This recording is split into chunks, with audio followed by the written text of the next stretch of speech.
All right, we've had a day now for this to sit and soak. And I'm seeing that a lot of the stuff that's on here is already coming off a lot easier.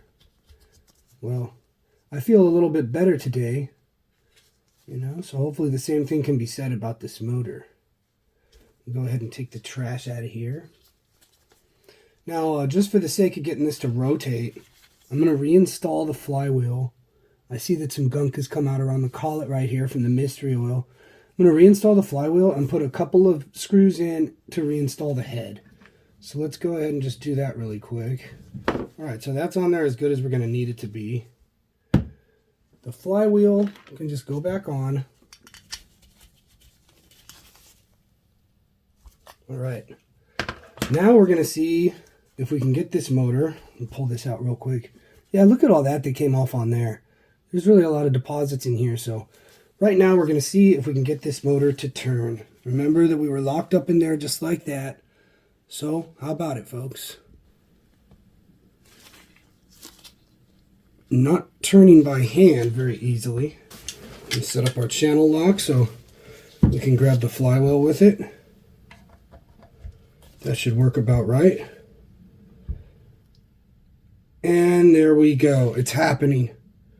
You can probably see the bottom end in there is moving. So let's see if it's freeing up. So now I'm doing it with my hands. And the motor, getting to top dead center is always the toughest. And we're making it there. And there it is, folks. One full rotation out of this motor. The first one it's done in Lord only knows how long. Probably years, judging by what we've seen. And now we're on to the second rotation. It's doing it. There's still a ton of sludge down inside there. I'm sure you can see that we're going to have to get out of there. The leading edge of that bottom part of the con rod is just sludged up. So we'll go ahead and pull this stuff and get the motor fully disassembled now that we can do that. So I'm going to start by taking off the flywheel and taking off the head. It's going to look a lot like it did before, and then we'll take out the rotating assembly so we can service the bearings and really have a look at what's going on in here. Alright, so like I was talking about before, you can look in here, see we got some mystery oil and stuff in the exhaust port, but when we look in the bottom end, this is what we're dealing with. So it's not going to run very well, if at all, if we try to fire it up this way without doing something about just how nasty the rotating assembly is in there. So you see where the exhaust port is. What you're going to want to do is get the rotating assembly to bottom dead center, just like that. I have a piece of 550 cord over here. It's really important with this brass sleeve that you don't use anything, well, harder than brass, which most tools are going to be. So I'm just going to kind of put this string down inside the exhaust port of the sleeve from the inside. If we could get it to fit, then hopefully as we rotate this, the string getting pinched in there pushes the sleeve out. You just got to get it in there. If you could see that, I know it might be kind of hard. You get it in there so that it just barely hits it. Then we'll use this guy again. Give it a rotation. So there we go. I was able to get this. It took both hands and it took a lot of doing, but you can see the sleeve is just starting to protrude out of the top of the motor. So I stopped right then. And I can see in here that we are in the exhaust port of the sleeve, but not through the exhaust port on the motor. So it was pretty much a perfect placement on that. Just going to put the channel lock back on here. I did have to tighten the hell out of the flywheel to make this work. And give it a turn. And you'll see the sleeve popping up out of the top of it. Now we're at just about top dead center. The piston comes back down and the sleeve is protruded up out of the top of it. Not surprisingly, this is still going to keep giving us problems because it's stuck in there so good. All the gunk and all the buildup that's inside this motor is preventing us from going any further using that technique. So we're going to use the channel locks, which I don't generally like to do. We'll just pad the top of this with a rag, grab a hold of the sleeve and the motor,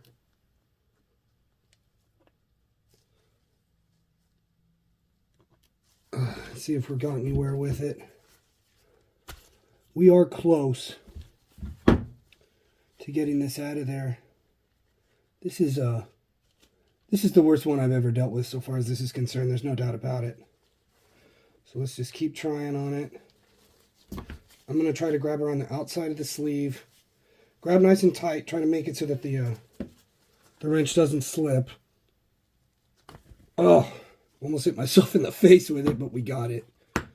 All right, folks. So there's the sleeve. Obviously, that's going to need a lot of soaking and a lot of cleaning to get that to a point where it's ready to reinstall. Now let's see if we can go ahead and pull the rest of the rotating assembly, if that will cooperate with us. Now for that, I have this little needle nose right here. We're going to grab onto the bottom part of the connecting rod and kind of give it a little tug. And it came right out. All right, cool. That was actually quite easy. Turn it upside down and shake it, and you'll have your piston. Now, even the wrist pin on this piston is just like, I can barely articulate it with my fingers. It's extremely stuck. So the entire rotating assembly is going to need to be fully disassembled. See, this connecting rod should just fall over to the side. There should be no resistance in that. Instead, you can barely move it. Very sticky. Very sticky situation, I'd say, is what this motor is, generally speaking. Now we can see the crank. Since that's kind of all we have left on there, adjust our wrench. Grab a hold of the flywheel. Pull the flywheel. The crank is actually rotating pretty freely, so we got that freed up pretty good at this point. The trouble with the other stuff is that the oil couldn't really penetrate into it, so I'm going to have to do another oil bath session just with those little sub-assemblies probably to get that to work. Now the collet is definitely going to have to come off. You kind of flare the collet and drag it up. See that? You put your screwdriver in there, give it a twist to flare the collet, and then you just kind of pull the collet up and it'll come off. These gloves interfere with my dexterity. Now what we're going to have to do is pound down on this guy and push out the rest of the rotating assembly. Then we can really get into a deep clean on everything and hopefully get this stuff freed up. What we're going to do is put the motor up on a punch block, because just by knowing the way that everything else has been going for us, I don't think we're going to be able to get this freed up very easily. I don't have a punch in here, so I'm just going to go ahead and put this on there and then strike the top of this and see if we can get this to move. All right.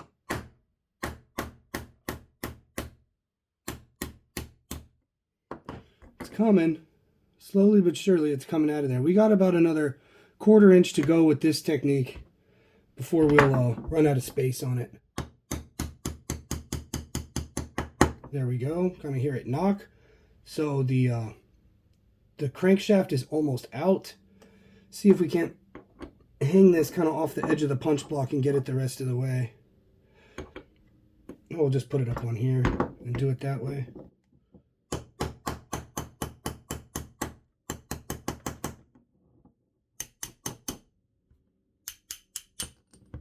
And there we go, folks. You can see the inside of the crank, or the inside of the case where the crankshaft mounts up to, and the inside of the bearings and everything like that. This is going to need a degunking treatment.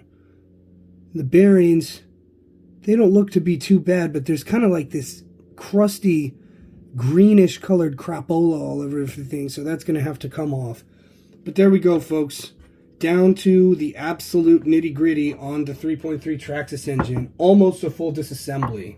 Alright, now you remember the backplate from before was completely stuck, not rotating, not moving. Well, nothing's changed. Even the oil soaking that we did to it didn't really seem to make too much of a difference. So we're going to have to pound the shaft out of the backplate. So I've got this kind of set up. None of the holes in my punch block were big enough, so hopefully this will work.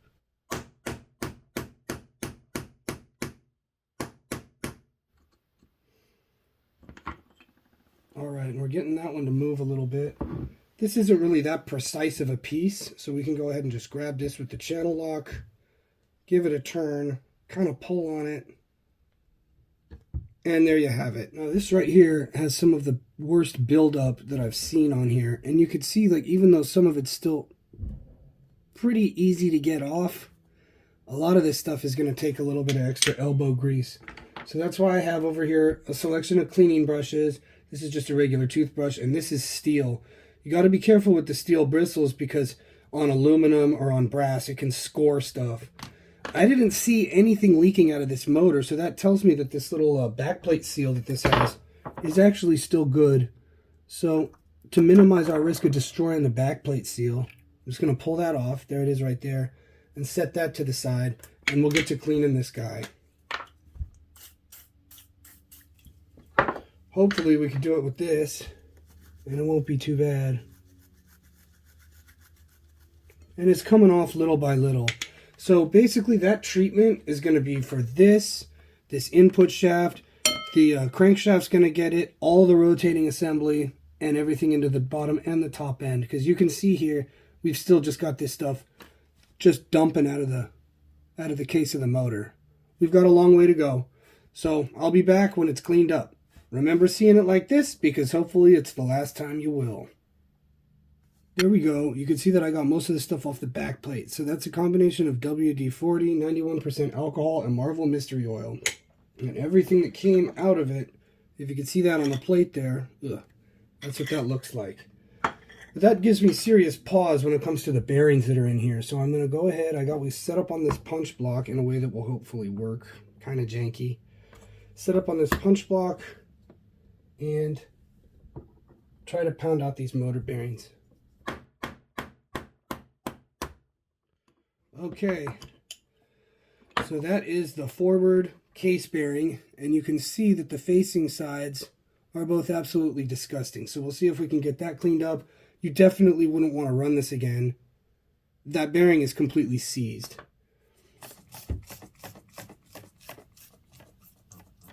Try to keep this stuff away from your rubber bits. It's very caustic and it can mess stuff up. If you get it on your hands, just wash your hands right away and you should be all right.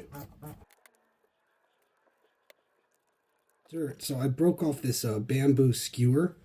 And it's almost like a kind of hard bristle brush that's not going to damage the inside of the aluminum case.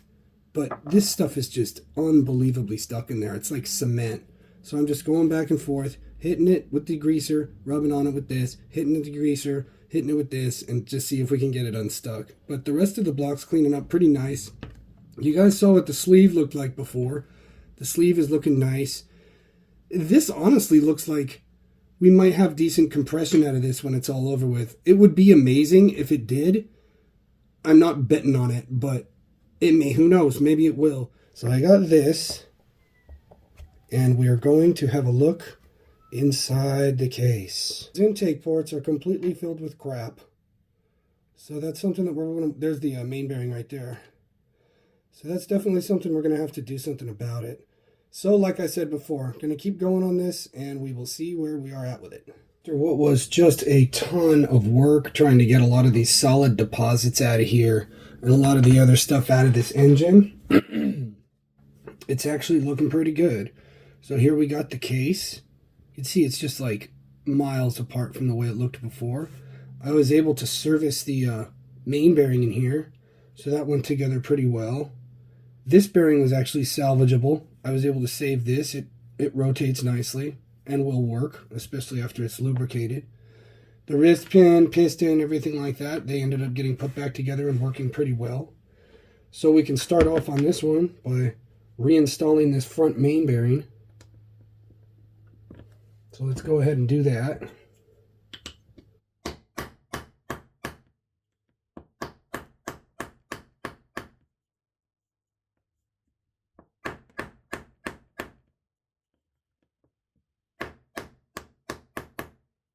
You just kind of hit the edges, and before you know it, it'll seat.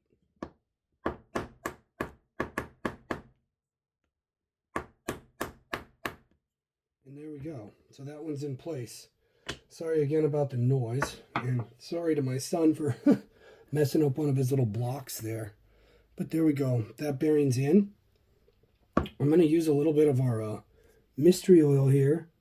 Squirt that down into the back of the bearing so that it'll have some lubrication. Next up is the crankshaft. So all the contact areas of the crankshaft, this one is going to go through one of the main bearings. You got this little area right here. I'm just soaking that with some mystery oil.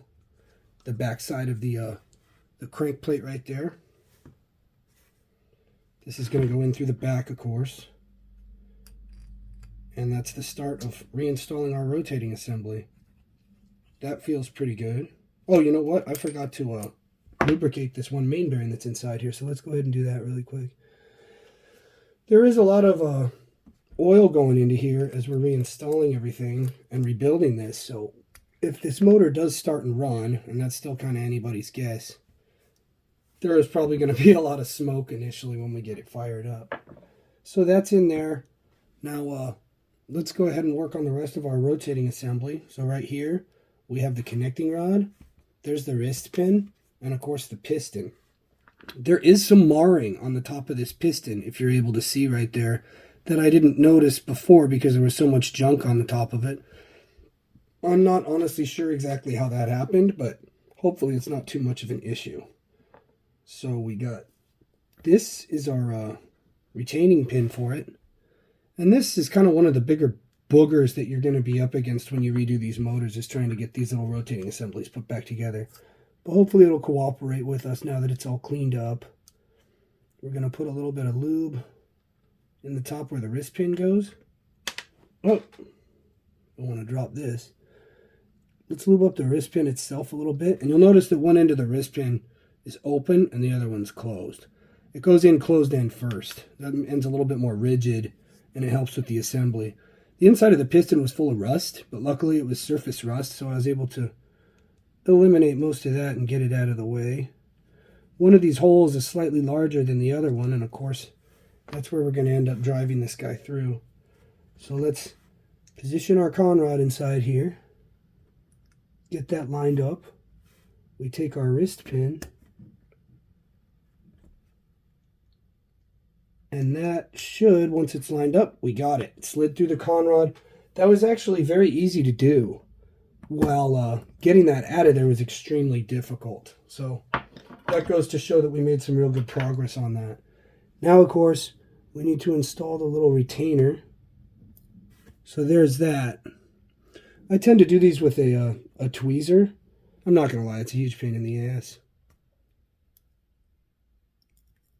But hopefully we'll be able to get it and we'll be good to go. There we are. All right, so we got that retainer in there. Now, before we go any further with it, because of the way these are designed, we're going to drop the piston in so it goes faced away like this way. And the reason for that notch is to make room for the counterweight that's in the crankshaft. You can see it there when it's at bottom dead center. That way it's at the top and it would interfere with piston movement. So we're going to go that way. Drop it in through the top.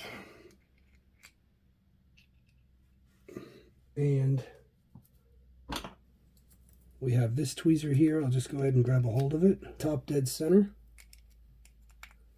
And that is now on there. But of course that's not going to provide anything for compression because the sleeve is not there. So let's go ahead and get that at top dead center again. Whoops. We're going to take this guy, give it a little bit of lube right here, just like we did in the top end of it. There's a notch that you have to line up, and that makes sure that all the ports are located in the right areas.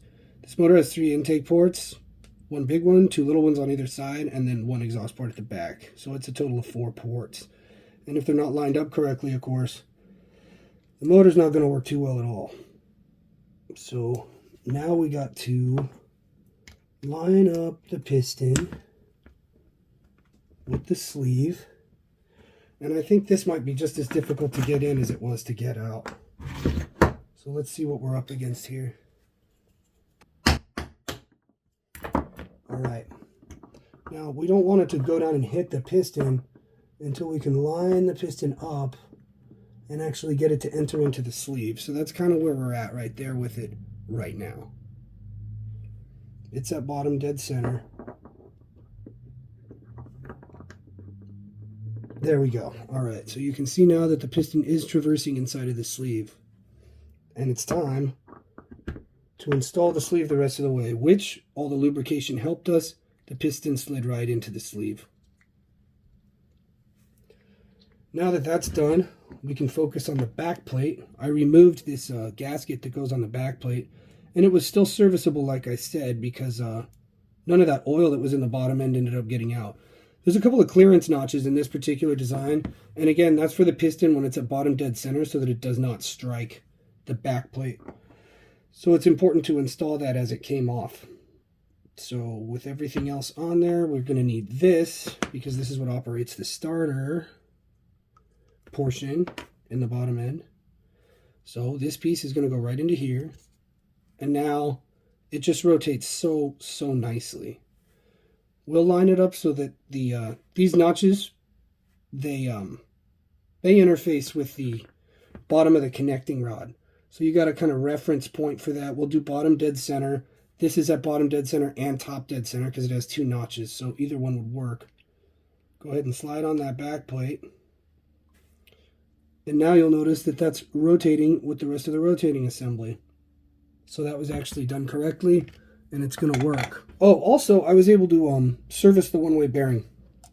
And the one-way bearing now does function properly. It's going this way, and it's not going that way. This is too oily for me to be able to turn against it.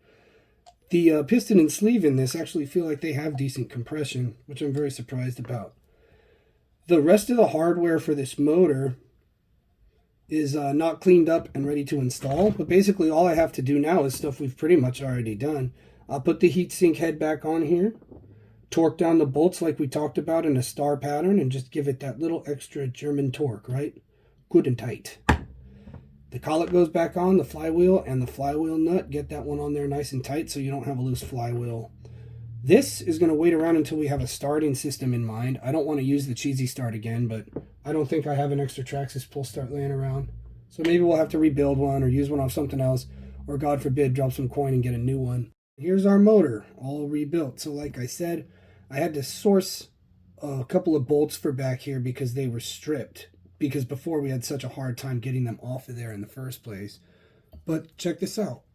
If you could hear it.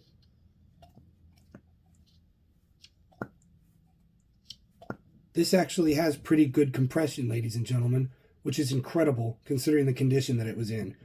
I was really anticipating this to, especially when I saw that ding in the top of the piston. At the end of the day, we're going to have to see how it works, but it definitely feels a lot better than I was anticipating. Next up, like we talked about before, let me turn this on real quick, make it easier to see. The carb.